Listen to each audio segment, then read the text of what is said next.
Yes, people, welcome back to another video, man. Today we're going to be discussing all things City. We're going to have a little look ahead of tomorrow's game. We've got some big breaking news regarding Erling Haaland's fitness, and we're going to talk about the Club World Cup as well. I'm joined by Dats. Big up, Dats. Long time no see, brother. I know. That's why I hit you up. I thought I haven't spoke to LB for a little while, so chop it up. I think it's relevant now as well after the last couple of games. Jack Grealish, we can talk on Grealish and whatever, and yeah, facts, man, facts, guys. Make sure you are following Never a Foul, link in the description. Go on, bro. Did I do any shows with you when I was having a meltdown? I don't think I did. A meltdown? I have a meltdown every year, but like I'm not sure, a negative City spell. Yeah, I'm not sure, bro. You know what? I had a 2-week period where, I don't know, some people, probably some City fans would have seen it and been like, oh, you're being way too negative. Like, come on, remember who we are. Was this during the 4-match winless streak? Yeah. It was a bit after the Tottenham game. Hold on. Tottenham was the last. And then after the Villa. Do you know what? It's more after the Tottenham game. After the Villa game, I was just like, yeah, that's where we are at the moment. Like, but after the Tottenham game, it's a bit of a. People could have seen it as negative, but I saw it more as the same as January, February last season, where I said, look, yeah, this team, Rico Lewis, whatever, they're doing well, but this team won't win the league, right?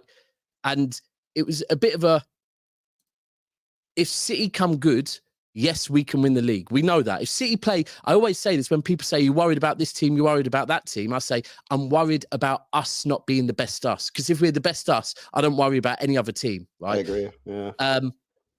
But like, I don't know, those games, it's just, I was saying, we're not entitled to say we're in a title race. We're not entitled to say we will come good at the back end of the season. We think it, but we need to see something. And in those games, it was a bit like, do you know what? If I was Pep after the Tottenham or Villa game, I would have been pulling aside anyone that's done 2-3 leagues with us, like that's been there for the whole time and seen what it takes and said, you're not showing it. Because there wasn't many, for me, I don't know about you, but one player that I actually think was trying was Erling Haaland. And I think he was holding a bit of cord. And I was like, but I'm watching him on the pitch. He's working hard. Yeah. It's some other players. But, you know, last couple of games we've bounced back. I thought Luton, we looked good. I know it's only 2-1. All right as well, yeah. I thought we looked good. And then the other night was just nice to see some fringe players and some young players. Because, you know, sometimes when we play some fringe players, we look a bit disjointed. Yeah, I hear that. Whereas in that game, we didn't. Like, the youngsters were balling out in a City way. Like, it looked like a City performance, just with maybe not quite as good players, but it was still a City-like performance. The way they're bopping the ball about was beautiful. So, yeah, I thought I was really impressed with the game against Red Star, man. I before the game, I thought, oh, here we go. It's going to be like a sluggish game. You know, we're going to struggle to keep the ball. It's going to be really slow and that, no end product. But it wasn't. It was really fast paced. Well, fast paced relative to what we normally see. Yeah, that's what, because I said to Cass before, I said, you seen the lineup? He was like, nah. I said, a few youngers. He said, you should be excited. I said, yeah, but when I see youngers and changes, often it doesn't work. Like, youngers, a couple of youngers in with all the main 11 works. But when it's changes and youngers, sometimes it looks a bit disjointed. But I thought, like, performances all across the pitch. Stones just looks like a leader. I think Rico Lewis is probably a good one for Hamilton and Oscar Bob as well, because he's a bit further advanced in the development, but they're still his boys. Do you know what I mean? So it's like, well, having that sort of, you know, the amount of youth players that are in the setup and in the sort of like getting first team opportunities, it probably makes it easier, right? Because if you remember when Phil Foden come through, Phil Foden was probably the hardest for everyone because he was. And he had probably better players around him, to be honest, because he had the Gundawans, the Silvas, the Bernardos, the Kevin De Bruynes. Like, when I think back to it, how the hell did he even break into the team is a bit of a madness. Whereas now the players that are coming through, like Mika Hamilton, like you said, he's got Rico Lewis, he's got Foden, he's got Oscar Bob, who's played more matches than Mika Hamilton. So like, it becomes easier in the dressing room, you know, because we got to imagine back when Foden first came into the dressing room, it's like, who was he speaking to? Who was there to sort of like chill him out and that? And I'm sure there probably would have been players there, but so now I think Silva was actually his mentor. But at the same way, although Silva would be a great mentor, he's probably not on the, it's like a 17-year-old Foden and David Silva, whereas having Rico Lewis there, who's trained with these guys before, been around them. I know he's a year or two older than them, but he's not actually. He's younger than so he's not. He's younger than Hamilton, isn't he? Actually, when you think about it. Yeah, that's right. Yeah, because Hamilton's been injured for 18 months. Do you know what? That's mad. When you look at it like that and you actually think Rico Lewis is younger than some of the players that are now coming through the academy. You forget about that, didn't you? Because you're thinking it's a bit seasoned now, almost. Well, this is the thing, you know what I mean? And Rico Lewis is a player that, is extremely very good on the ball. He's intelligent. And I think he's a super exciting player, man. But yeah, look, we got 2 wins on a bounce for the first time since October. So that's good news. And obviously we've got Palace tomorrow. No Erling Haaland. Well, probably. Is that confirmed, yeah? Pretty much, yeah. 99% confirmed. No Erling Haaland for tomorrow. But I don't know. I feel like I'm pretty confident. I'm not mad at that. No, I'm not mad at it either. I'm pretty confident. I think they're putting Alvarez up top. I like the way that Foden, Bernardo, and Alvarez linked up against Luton. It was so quick. Yeah. It was so quick.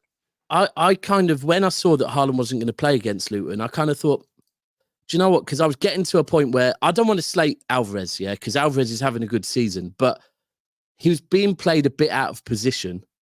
And I think that was also hindering the control in midfield, because he's not a controlling midfielder like we're used to having. And if you think, no De Bruyne, no Gundogan, at times no Rodri, at times no Grealish, we've been limited in the amount of control we have in midfield. Then you put in Alvarez and Foden, Foden's still growing into that role. Alvarez isn't that role. I thought we need more control in midfield.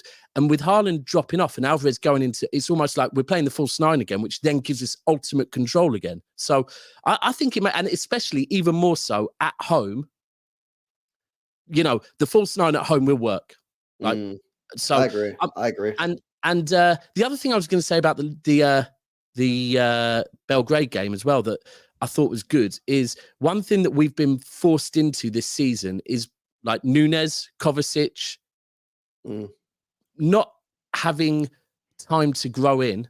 They've just been thrown in because of injuries and whatever. Yeah. And I think that's important that they start being given that bit of time with when De Bruyne gets back, start seeing Nunes come in maybe for the last 25, 30 minutes and getting up to pace. Because I really do think Nunes is going to cook for us, but I don't think it's going to be one we necessarily see this season. I think this season for him is more about settling in and understanding the role. Because I think, whereas Kovacic is older, Nunes is younger. So it's more of a long-term project for Pep, I think. Well, I think, you know what it is with Nunes and Kovacic. For me, Kovacic is a steady Eddie. Right? He's a player that can come in, and I don't really want him. In my personal opinion, you might disagree. I don't really want him starting the big games because I think we need something a little bit more. Because then basically you've got one creative player in midfield. That's not good enough. But for 40% of the games, 50% of the games that we play this season, he'll probably be good enough to come off the bench to see out the final 20 minutes. Fine. Nunes is a player that really intrigues me. It really gets me thinking about, okay, how can we use this guy? Because make no mistake about it, this was a panic buy at the end of the year, at the end of the transfer window. We've gone for all the other midfielders. We ended up at Nunes. I don't really, at the start, and I still don't fully get how he's going to fit into this team. But the one thing that I've said consistently about Nunes is I think he's a good football player. Yeah. I actually like him. And I thought against Belgrade, and he has showed it a little bit in a couple of other games, it was fantastic. And the way that he drives forward with the ball, none of our team do that other than him. And I think Bernardo maybe a little bit.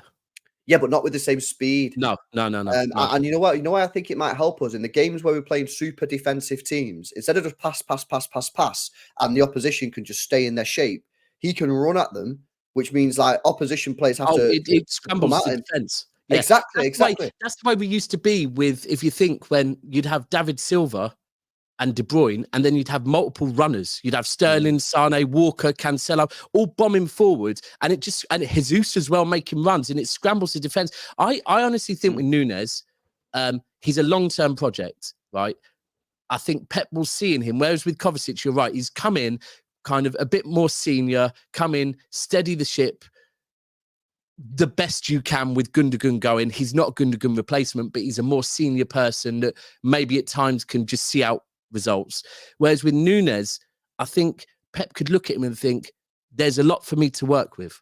You are a player that I can work with. And that's where I feel it's more about giving him minutes, getting him used to the system. And next season, when maybe Bernardo goes or something, then we really start to see Núñez come into the front. And there's a lot of work. Look, to get, I don't think Bernardo's a bit like De Bruyne. You ain't gonna find a Bernardo replacement, but I think Núñez could be one that Pep could work on to kind of fill that gap in some sort of way. And it sounds mad right now. Yeah, but I don't think it does fully sound mad, bro. And the thing that with Núñez is he's a very raw player. Yeah. You know, and that's quite strange because he's 25. Yeah. He's not 21, but the way that he moves with the ball, the way that he has the ball, sometimes when you watch him, it's like he almost seems like he's an academy player where some of the stuff really isn't quite refined. And this is why I think you're right when you talk about can Pep Guardiola sort of get hold of him and try and, you know, squeeze out the best, cut out the stuff that maybe he's not so good. Because if you can do that, I think you've got an extremely good player on your hands, and you know, it's exciting.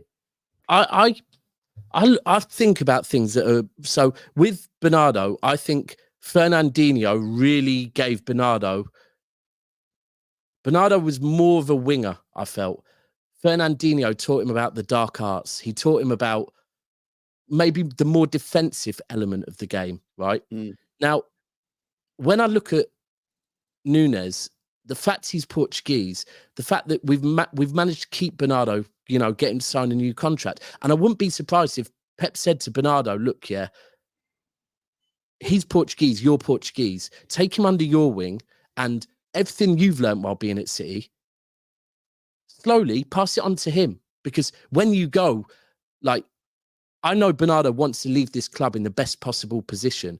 And I just think that's what is so important with us, that the things that players learn from the legends we've had, they pass on. It's so important, I feel. And like that Fernandinho thing for me, like, I think he really I used to watch the way he'd speak to Bernardo Silva about telling Bernardo Silva, don't let this player run into our half. Just pull him back now. Don't try and chase him back and win the ball back fairly, because then you're going to end up giving a free kick too close to our goal. Pull him back right now. And I used to watch him, and I think they're the little things that they win us leagues, bro. Those little dark arts, they win us leagues. 100%. It's you know, you're right, man. You're right, and it's you know, Kevin De Bruyne's going to have a large part to play with that as well. When he leaves, you know, who's he passing that knowledge on to? Will it be Foden? Will it be a new creative player? Who knows, man? But now, listen, it's a bit of a weird. We had a weird position because for me, I think that whilst yes, we've not been that great this season, right? If you think about it, Daps, if you look at the positives, and the positives are almost the negatives. We lost 2 games in October back-to-back against Wolves and Arsenal. We've just gone 4 matches without a win in the Premier League, and we're only 4 points off the top. Yeah. You know what I mean? I look at that and go, you know, get me Kevin De Bruyne back, mate. Yeah. Keep me John Stones fit, which is easier said than done. Keep Rodri fit and suspension free, which is easier said than done. Yeah, he's picking up them cards, isn't he? I looked, not good, man. Do you know, Rice has only had, I think, 1 yellow all season, you know, which is going below the radar. But I agree. Look, I honestly believe this is not about any one individual player. And I think, you know, when we certainly, look, there's a difference. When Rodri is not playing, we've lost games. When Rodri is playing, we've still drawn games. We haven't won them. But for me, it's more about, we had a system that was very perfect almost back end of last season. And at times we haven't had Bernardo, we haven't had Rodri, we haven't had Stones, we haven't had Grealish, we haven't had Gundogan, we haven't had... You're taking almost 2/3 of that treble winning team out. And that's where I look at like the importance of Grealish in some of the games. Is like, it's not because I think Grealish offers so much more, it's because he knows what Pep wants, and he knows when to slow the game back. And let's be clear, Grealish's first season, by not slowing the game down against Real Madrid, we got knocked out, right? But he learned from that. And there's been games this season where Doku's been unreal, but there's been games this season when Doku has given the ball away and it's ended up going to the other end for a goal. And they're just little things with Grealish that I think what he offers control-wise is so important. Look, the first game I can remember we didn't get more than 50% possession was Villa, and we lost, right? That's what happens when you lose control of a game. Yeah. Yeah, So, yeah, yeah. No, I agree. I but think you're right. Grealish is. Where we are right now, bro. We have to remember what we've done in the Champions League. 18 Yeah, points, right? yeah, Our season ended later than everyone else, started earlier than everyone else. We've had a Super Cup, and people won't talk about. They'll talk about the injuries everywhere else. Like Arsenal haven't been too bad with injuries.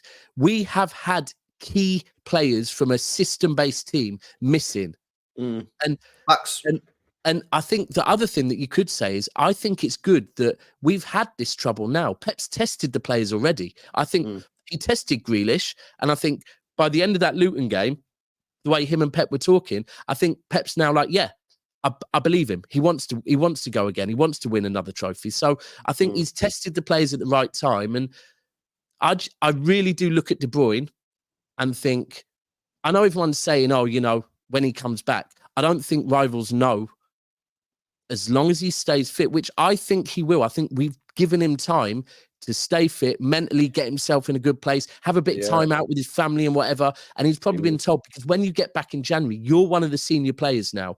You're Kevin De Bruyne, and this is where we need you to step up and be Kevin De Bruyne more than ever. And I mean, I said last night, I can imagine him and Haaland, like Haaland's doing well for goals, but not as well as he was last season. facts. De Bruyne's looking at other players getting assists, and obviously he's got none at the moment. But I can imagine those two going, do we just show how good we are, and let's get you, Haaland, I'll get you more assists. You will beat your record last season, and I want to overtake everyone on assists. They're the type of two players that could go, why can't we do it? Of course they are. Of course they are. And yeah, I think you're right on the whole family thing. I mean, you see every couple of days you're seeing him. He's out with his family. He's at an event.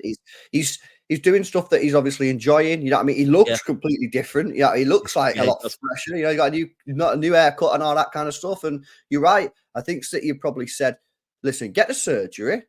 Yeah, get the surgery. Have some time out, because ultimately, right, I always say this, but this period of the season we're in now, basically from the start of the season in August till about maybe end of January, maybe February.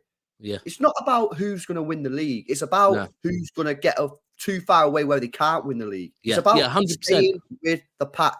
So all City need to do, and I said this to Cass on Never a Foul when it was after the first game when Kevin De Bruyne got injured. I said, Cass, I don't need City to be top of the league now. I don't need City to be top of the league at Christmas. You can have your Christmas top of the league, whoever you want it.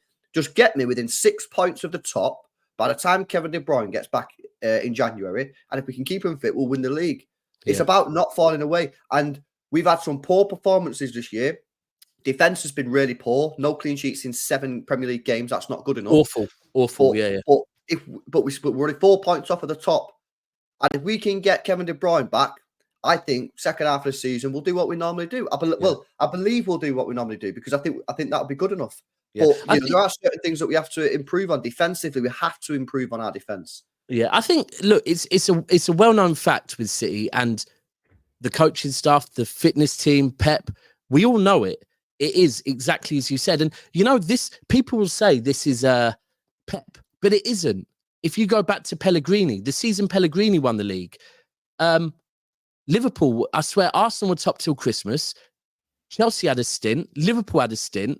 It was only the last couple of games of the season. City just went, we went on a blitzing run, caught everyone up, and at the end of the season said, fuck it, we'll have it. If none of you lot want it, we'll have it. Under Mancini, the same thing. We were, what was it? Last game, was it 9 points? It was something mad like that we know what it takes to win a league, because that is our Premier League DNA. We built that DNA. We have that DNA, right? We took it off of Man United. And as long as we are in touching distance, even last season, end of January, Arsenal were what, 9 points ahead of us? 8 or 9, yeah.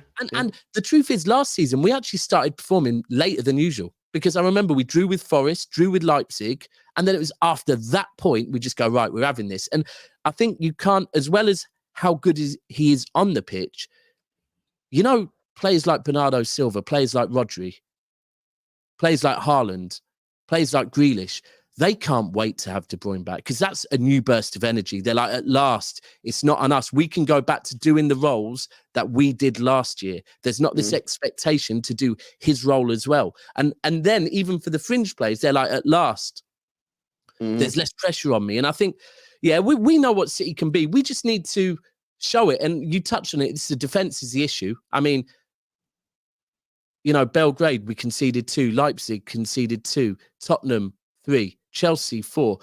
The back end of last season, I believe, from February till the Wolves game, the most we conceded in any game, I think, was 1 goal. Yeah, I think it was. I think it was Spurs was the last one that we conceded 2 in, wasn't it? You know, with the Yeah, 4-2. yeah. So, and then this is the thing. Last season, towards the end of the season, I was going into matches. Every game I was going, we're going to keep a clean sheet today. We're going to keep a clean sheet. And now I'm going into matches thinking, I don't trust this defense, unfortunately. I mean, even which the Luton game, we looked so good, but then a clumsy 30 seconds. And it's a poor goal. Guardiola's got to get out to him and close the cross. Diaz and Walker need to do better. Maybe Edison can come and collect. Yeah, there's stuff there that we can improve on. I do think the midfield isn't helping, you know what I mean? But I think it's a possession. We're giving away more opportunities for teams to attack us.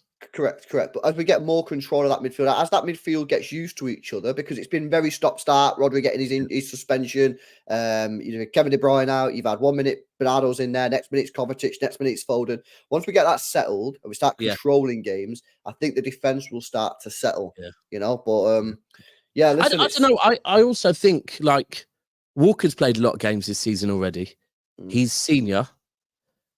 Just because he's captain doesn't mean he has to start every game.